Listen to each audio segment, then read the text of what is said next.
Bonjour et bienvenue sur Couleur Papier. Ça fait du bien, non? En tout cas, moi, ça me fait beaucoup de bien de vous retrouver et de vous accueillir à nouveau sur cette chaîne. Aujourd'hui, c'est une vidéo un petit peu particulière puisqu'il ne s'agira pas d'un projet créatif, mais je vais vous parler de ma nouvelle meilleure amie. Oui, c'est elle, ma nouvelle meilleure amie. C'est un article du nouveau catalogue, mais qui peut-être est passé inaperçu et a échappé à vos yeux de lynx, parce qu'en fait, c'est un nouveau, pas tout à fait nouveau, enfin bref, vous m'avez compris, mais en attendant, c'est effectivement ma nouvelle meilleure amie, et je vous donne rendez-vous tout de suite pour vous expliquer pourquoi.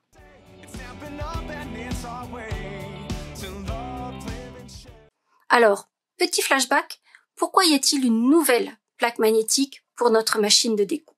Pour cela, il va falloir faire un petit retour en arrière d'environ 2 ans, lorsque Marie-Daphné, notre machine de découpe et de gaufrage, a fait son arrivée. Et avec elle arrivait également une plateforme magnétique. Cette plaque magnétique, on ne va pas se mentir, elle nous a mis des étoiles dans les yeux. Malheureusement, les promesses n'ont pas été complètement tenues, puisqu'en fait, cette plaque, très rapidement, en arrivait à s'incurver, à gondoler complètement, et vous voyez, pour autant, elle n'a pas servi énormément, mais elle est complètement incurvée, ce qui veut dire que on n'a plus une adhérence parfaite, et clairement, c'est pas pratique du tout, et on n'arrive pas du tout au résultat auquel on escomptait. Conclusion, rétropédalage, les plaques magnétiques ont été remboursées, et on est reparti au centre de recherche et de développement de Stampin' Up pour trouver une plaque magnétique qui réponde à nos attentes. Et c'est à ce moment-là, donc, qu'arrive ma nouvelle meilleure amie, la nouvelle plaque magnétique. Je vais donc vous en faire une revue, faire des comparaisons, quelles sont les différences, les similitudes, et vous montrer pourquoi elle est devenue ma meilleure amie.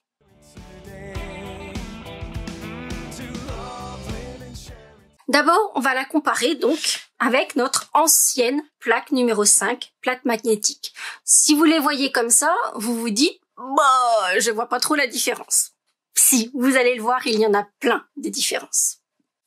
D'abord, cette plaque est beaucoup plus épaisse que la précédente. Vous pouvez le voir là, tout de suite. Elle est beaucoup plus épaisse. Elle est aussi beaucoup plus lourde. J'ai ramené les outils preuve à l'appui. Notre ancienne plaque magnétique faisait donc 288 grammes et la nouvelle, on passe à 755. On voit bien qu'on a quasiment triplé le poids, donc on a quelque chose de beaucoup plus robuste. Je vous l'ai montré tout à l'heure, notre ancienne plaque magnétique était très souple. La nouvelle, non, on va pas y arriver. Elle est pas souple du tout. Elle est vraiment très dure. Et puis, autre différence, compte tenu de cette épaisseur différente, eh bien le sandwich sera également différent. C'est-à-dire que, alors qu'avec l'ancienne plaque magnétique qui a rapidement été enlevée du catalogue, il vous fallait placer la plaque numéro 1, l'adaptateur fin, la plaque numéro 2, votre plaque magnétique, vos die, vos papiers, et ensuite une plaque transparente. Avec cette nouvelle plaque, compte tenu de son épaisseur et de sa robustesse, il va vous falloir enlever l'adaptateur. Et on va simplement poser la plaque numéro 1, la plaque magnétique numéro 5, votre papier, vos die, et la plaque transparente pour découper. Ce qui m'amène d'ailleurs à vous notifier une petite erreur d'impression sur le mode d'emploi qui est livré avec la nouvelle plaque magnétique, où en fait il est toujours indiqué cette plaque numéro 2. Eh bien non, cette plaque numéro 2, il faut l'enlever. Évidemment, cette erreur va être rectifiée sur les prochaines productions, donc si vous achetez cette plaque dans plusieurs mois, il y aura probablement plus cette petite erreur. Si tu fais partie des premières à se ruer vers cette nouvelle plaque, dans ce cas-là, il y aura cette petite erreur, donc pense bien. On enlève, mais tu verras que de toute façon, ça ne passera pas sous ta machine si tu laisses la plaque numéro 2 adaptateur.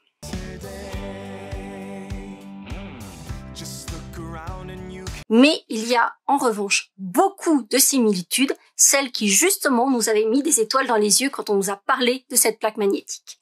Je t'en parle en détail.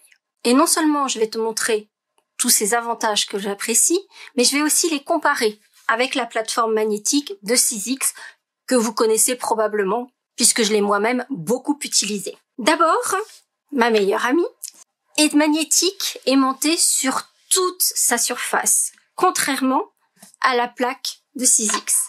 Et d'ailleurs, vous voyez que elle a beaucoup fonctionné et on voit des petits cercles qui se forment à la surface. Eh bien, en fait, ces petits cercles, ce sont les aimants qui sont à l'intérieur de cette plaque. Et donc, on voit bien que ça n'est pas aimanté partout. Là, il y a un aimant, là, il y a un aimant, là, il y en a un. Mais entre les deux, là, il n'y en a pas. Ce qui veut dire que si je mets un petit die comme celui-ci et que je le mets entre les deux, hop, vous voyez comme il s'est déplacé?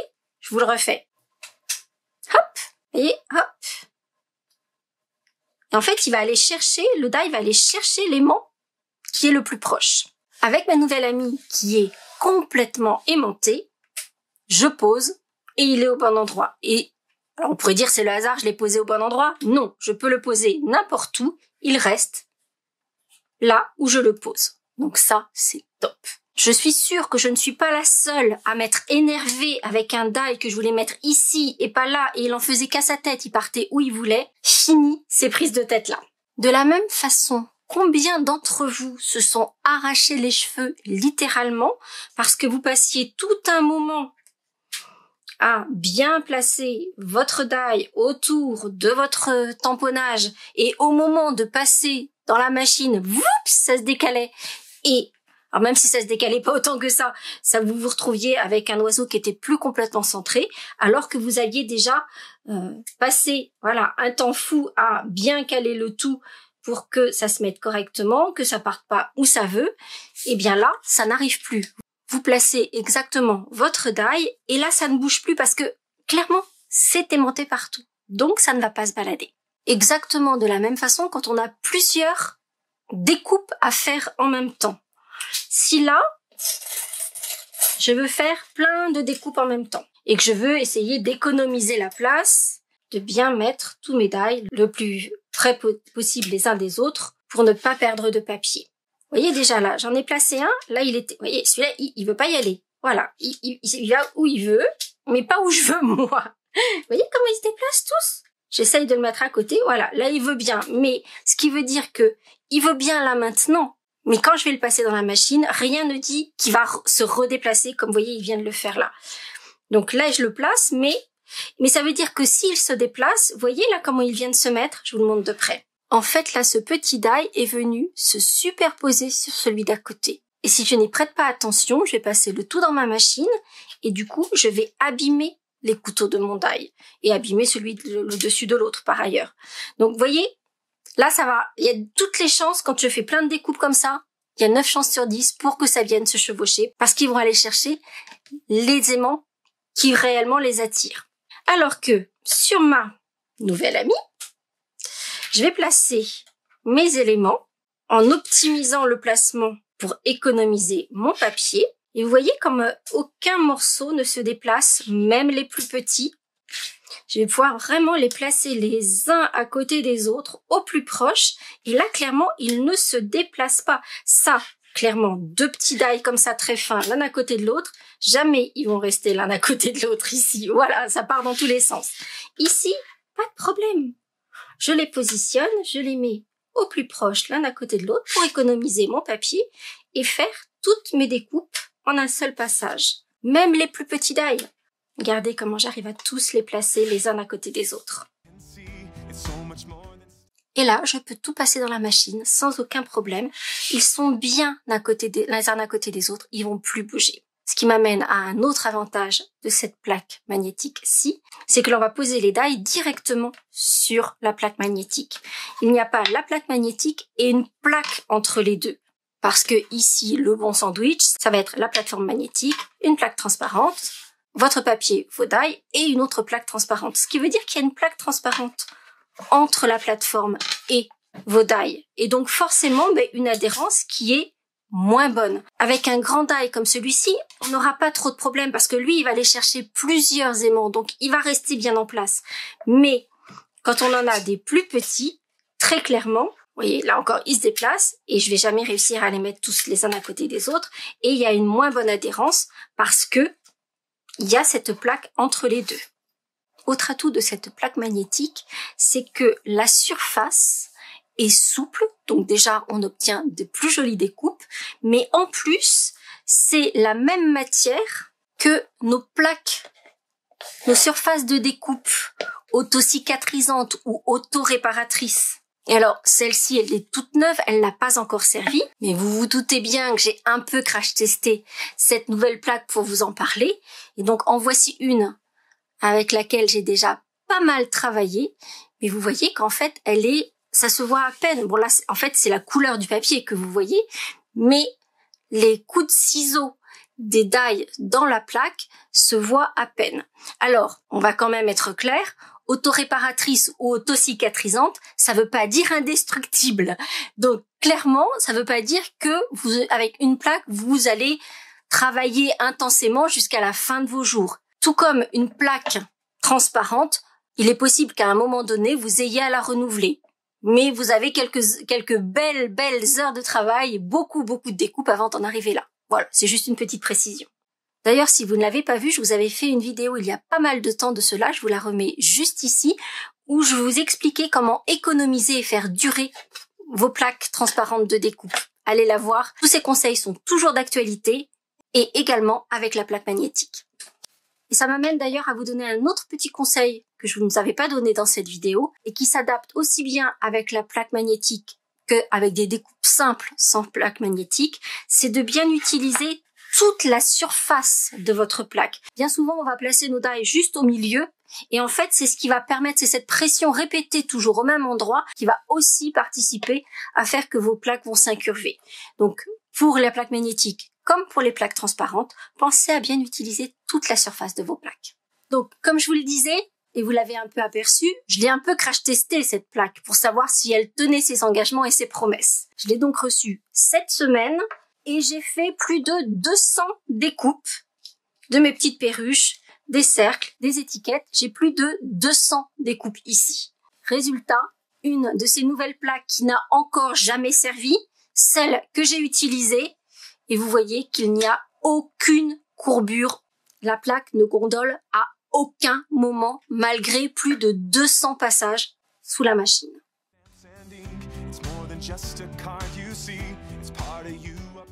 Et je garde le meilleur pour la fin parce que je vous entends d'ici. Je sais que vous êtes nombreux et nombreuses à adorer les produits Stampin' Up, mais que vous aviez déjà une machine de découpe et pas forcément Marie-Daphné. Et que, évidemment, même si elle est très jolie, elle est très pratique, vous avez déjà une machine où vous sentez pas forcément le besoin de renouveler un achat. Ce qui me semble complètement légitime. Mais du coup, vous vous dites, oui, d'accord, ma machine, je l'utilise et elle me va bien, mais elle me plaît bien cette plaque magnétique. Est-ce que je pourrais l'utiliser dans ma machine? Alors, j'ai une réponse qui va certainement convenir à la très grande majorité d'entre vous, c'est que oui, cette plaque est compatible avec une Big Shot. Pour les autres machines, les autres marques, je ne saurais pas vous dire puisque je n'en ai pas moi-même, donc je n'ai pas pu les tester. Je pense cependant que la Big Shot est probablement la machine la plus répandue à ce jour. Et donc, oui, vous allez pouvoir utiliser cette nouvelle plaque magnétique avec votre Big Shot, donc même si vous n'avez pas Marie-Daphné. Et le sandwich restera identique, donc la plaque de base de la Big Shot, sans son adaptateur. Parfois, vous avez des livrets, donc vous allez enlever l'adaptateur fin. Vous allez placer la plaque magnétique, votre papier, vos die, une plaque transparente et en avant Guingamp. Avec Marie-Daphné ou avec une Big Shot, oui, cette plaque fonctionne sans aucun problème. Alors, vous en pensez quoi de ma meilleure amie? Est-ce que ça serait pas bientôt aussi ta nouvelle amie? Clairement, je vous assure, elle est magique. Avant de vous donner rendez-vous très vite pour de nouvelles aventures créatives, je voulais juste vous donner quelques infos justement sur ce retour des vidéos. Parce que très clairement, c'est un peu comme les grèves à la SNCF. Faut remettre toute la machine en route. Donc, dans un premier temps, peut-être que ce sera pas excessivement régulier comme j'ai eu l'habitude de le faire, mais en tout cas, on se dirige vers ça. Ça y est, Couleur Papier est de retour et j'espère que ça vous fait autant plaisir qu'à moi.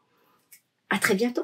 Pour en savoir plus sur ce projet, les dimensions, mais aussi la liste des courses du matériel que j'ai utilisé, rendez-vous sur le blog en cliquant juste là sur la photo. Si ce projet vous a plu et que vous avez envie d'en découvrir d'autres, celui-ci devrait également vous plaire. Et si ce n'est pas déjà fait, n'hésitez pas à vous abonner à ma chaîne en cliquant sur ma bouille. Vous pouvez également activer les notifications en cliquant sur la cloche et ainsi être informé de chaque nouvelle vidéo.